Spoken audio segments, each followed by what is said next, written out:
Hi everyone, my name is Lily and I'm here with Agnes. We're working at the ASB Indonesia and the Philippines, which is a German welfare organization. In Indonesia and the Philippines office, ASB works in disaster risk reduction, socioeconomic strengthening, and humanitarian response inclusive for at-risk communities like older people and people with disabilities. By now, we hope you are already completed the introduction to the WASPHERE standard. Today, we're going to build from there, starting by sharing with you the case study on how we use these standards in monitoring WASP provision in humanitarian action, and more importantly, in an inclusive way. But before we share the how-to, we're going to share some parts of the research findings that we have just completed. That way, you'll get some ideas about the context regarding the challenges in conducting inclusive monitoring and evaluation in WASP programming. The Investing in an Inclusive WASP research is a 20-month research project funded by ELRA Humanitarian Innovation Fund. You are probably aware that there are already guidance and standards on how to deliver inclusive WASH, such as PHIR and its companion standard, which is the Humanitarian Inclusion Standard for older people and people with disabilities. Yet, the inclusive research practice in humanitarian response is still very limited. Therefore, our research focuses on finding out the gaps and opportunities of enabling inclusive WASH. We conducted this research in 2018 in Central Sulawesi, where the earthquake, tsunami, and liquefaction happened. This is also the location of our inclusive WASH intervention, which Agnes will share later on. To answer this question, we turn into these two main categories of informants: the WASH actors and older people and people with disabilities in Central Sulawesi. Out of the 38 WASH actors we identified as having a WASH project in Central Sulawesi, 26 participated in our online survey. In the survey, we asked the WASH actors to rate their WASH humanitarian programming based on the project cycle, including in monitoring and evaluation. The survey used the scale options, including yes, practicing, which is to indicate that they have practiced inclusion, not fully practicing, to indicate that they have somewhat practiced inclusion to some extent, and not practicing at all to indicate that they have not practiced inclusion. Using the purposive sampling, we later conducted interviews with 9 out of the 26 survey respondents to get more in-depth information and clarify the survey results. These 9 informants were chosen based on the types of organization they represent, such as NGOs, INGOs, donors, or the governments. Together with Pokja Obdista Sigala, the organizations of people with disabilities in Central Sulawesi whom we partner with, we also interviewed a total of 59 people with disabilities and older people who were affected by the disaster. Now, from this research, we were able to reveal some key barriers to inclusive WASH programming. In this opportunity, however, I'd like to share the findings relevant to our topic about monitoring and evaluation. From the community informants, we found that older people and people with disabilities are not involved yet in the monitoring of WASH humanitarian programming. Out of the 59 informants, there was only 1 man with disabilities who reported being involved in monitoring the distribution of hygiene kits in his community, and another older man in monitoring the establishment of latrines. From WASH actors and informants, the data is also similar. First of all, there were only several organizations that conducted monitoring and evaluation of their WASH programming. Out of those who did, we found that they did not involve older people and people with disabilities in the monitoring process. And interestingly, If they did find something from their monitoring related to improvements needed to ensure inclusion and accessibility, there is no follow-up. Although in the survey, 55% of the respondents claimed that they monitor accessibility, in the interview, they could not give examples of their findings and the difficulties they face in making improvements based on those findings. So we found that there seems to be an over-reporting in the survey. We can infer that the over-reporting happens because, on the one hand, WAS actors know that inclusion, including in the monitoring process, is something that's important. On the other hand, they face some barriers in implementing it, which in turn made the practices very limited. The good news is, we can show you the how-to based on our case study. I will turn to Agnes for explaining this.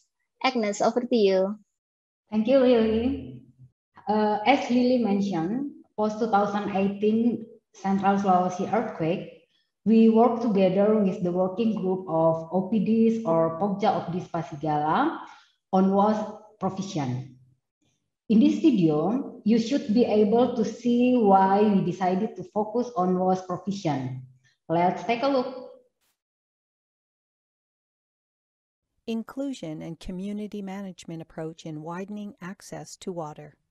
Water is the source of life. Water is also an important indicator of the quality of people's lives. Unfortunately, at least 60 million Indonesians still have limited access to clean water. In Ape Maliko, Kaleki, and Puunu villages in Donggala and Sigi districts in the province of Central Sulawesi, limited access to clean water was further exacerbated by a large earthquake that struck in 2018 that destroyed water infrastructure in a number of regions. Water pipelines and catchment tanks were badly damaged. The earthquake also caused some key water sources to become contaminated. As a result, some local communities had to travel several kilometers just to get enough water for their daily needs, like bathing, washing, and cooking. It also meant they had additional living costs in order to get the clean water they needed. There were long queues at water pickup points. The limited availability of water, amidst high demand at times, triggered friction and social conflict among community members.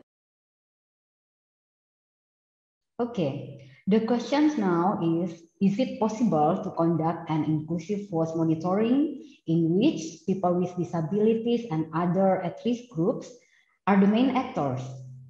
And if it is possible, how to conduct it? Okay, the first step we took was to engage and assess possible partnership with the local OPDs. This assessment is aimed at understanding the capacities and barriers of OPDs in delivering WAS humanitarian response. Remember that partnering with OPDs is valuable not necessarily because they already have existing technical capacities in humanitarian assistance, but because they are part of the community, representation of most at-risk groups who have a lifetime experience, understanding and perspective on the needs and capacities of at-risk groups, and appropriate approaches to incorporate into humanitarian intervention. Therefore, this assessment will help us support OPDs with the appropriate and tailored capacity building to enable them contributing meaningfully to the WAS intervention, including conducting monitoring and evaluation. So, we encourage you to always start with finding local OPDs or other at-risk group representatives to partner with. The partnership is a prerequisite for delivering a localized and inclusive humanitarian action that ensures meaningful participation of older people and people with disabilities. This is something that we are currently piloting under the pioneer mechanism in Indonesia. The second step is inclusive assessment. Trained OPDs lead this assessment. Secondary data from government and other sources are used to conduct preliminary assessment through direct visit to camps, villages, and community houses. In inclusive assessment, we found it very beneficial to use snowball sampling to find hidden communities, like people with disabilities who are often overlooked in regular assessments due to different reasons. It is important to interview people with disabilities, older people, or other at-risk groups directly. This will help us develop a proper understanding of their needs and capacities and provide assistance that is relevant to them. If needed, their caregiver could also assist them during the interview. It is essential to use the right tools in inclusive assessment. Here we are using Washington Group questions with 6 mandatory questions to identify the existence and situation of most at-risk groups, especially those with functioning limitations. Of course, this set of questions is not standalone tool. They can be combined with other related questions to sectors of intervention with consideration to the needs of most at-risk groups, like considering barriers like seeing, hearing, mobility, concentration, and self-care. We use the SPEAR and its companion standard, the Humanitarian Inclusion Standards for older people and people with disability, as guideline in developing the questions for inclusive assessments. For instance, in WOS intervention, some questions to us such as, what are your priority needs, and do you find it difficult to assess your needs, and why? Do you need assistance or an assistive device to access clean water? How far is the water source from your location, and is it accessible? Here, I'm briefly presenting the result of the inclusive assessment that we gathered. It provided information on most at-risk groups with functioning limitations to understand their difficulties and barriers in a disaster situation.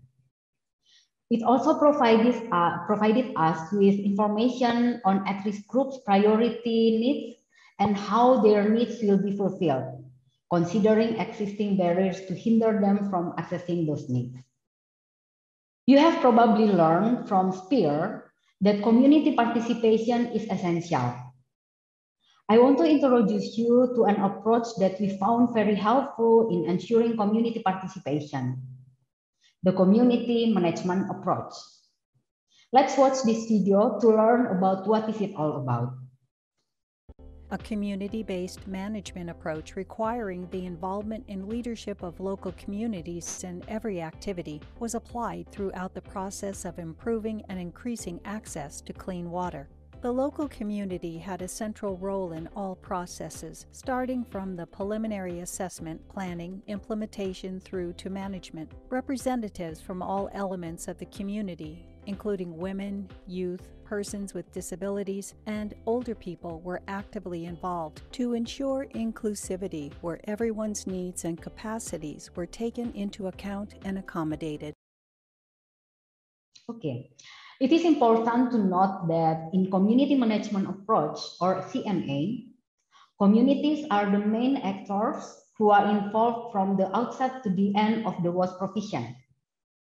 What we mean by community is it must comprise of all community members, including people with disabilities, older people, and other at-risk groups who are often forgotten. Local needs and capacities are the main consideration in the whole design of the project. All the communities, either direct or representations, are actively involved in decision-making, designing, implementing, and monitoring and evaluation. To enable them leading the process, it is imperative to capacitate them. We usually will have community representatives to be trained on technical aspects of jobs. In addition to the training, it is necessary to conduct mentoring to the OPDs and communities to be able to deliver the WOS intervention. Additionally, we also train them to initiate monitoring of the WOS intervention. I'm going to show you the next clip. which will feature Mr. Heri Yulianto as the trained OPD member. He will share his experience in conducting the WOS monitoring. Kami dari tim WOS Pokja Obdis Pasigala melakukan pelatihan kepada tim pekerja pembangunan sarana air bersih dan masyarakat, dan kami libatkan juga disabilitas dengan lansia. Bekerja sama dengan tim pembangunan air bersih, kami terlibat langsung dengan mereka dengan melakukan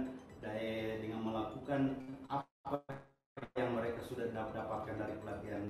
Kami terjun langsung dengan bersama-sama dengan tim pembangunan sarana air bersih ini, bekerja sama sampai dengan selesai mulai dari pembangunan pertama sampai pembangunan akhir. As the main partner in the WOS intervention, trained OPDs took a leadership role as facilitators. Besides facilitating training, the OPDs also took a major role in mentoring communities, such as constructing water system and building universal latrines and physical accessibility. At the same time, they also conducted monitoring of all the construction process to ensure inclusion principles, such as the universal design of the WOS constructions is adequately applied. It is performed through field observation or accessibility audit, getting feedback from communities, including people with disabilities and older people. I have a final video that I want to show you. It is featuring Miss Mariam, who is the member of the WOS committee that we established in the community to implement and monitor the WOS provision. You will see how, after the training that we provided, the community members such as Miss Mariam knows about WOS technicalities, which is a useful knowledge in monitoring the quality of the WOS provision. Alhamdulillah juga saya terlibat dalam tim itu, saya bisa tahu juga cara mengukur, cara memasang pipa, menggali berapa ukuran galiannya, berapa lebarnya, semua sudah saya tahu.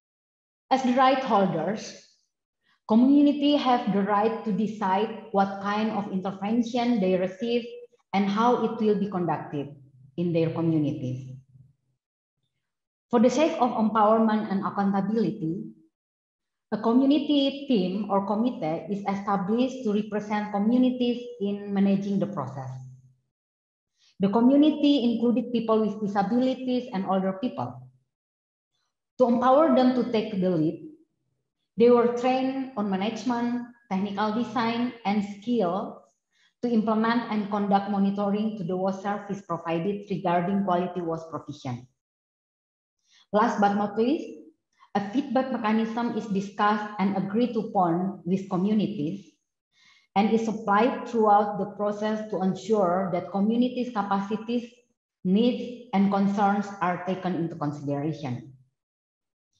Finally, inclusive monitoring in WOS intervention serves communities with the quality WOS provision to fulfill the right to live in dignity.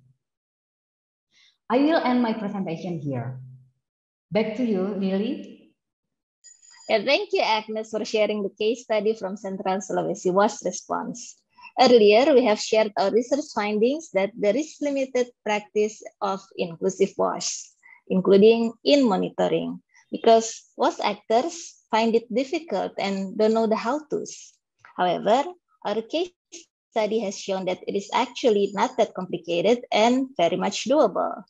We have shown you the practical steps to implement the sphere standards related to WOS sector. We hope that you found the case study inspirational. If you have any questions or comments, do not hesitate to contact us at ASB. You can also access the full WOS research and watch the whole video of our collaboration with Pokja Obdis Pasigala in delivering WOS provision in Central Sulawesi, on our website, and also in YouTube channel. Thank you. Bye-bye. Bye.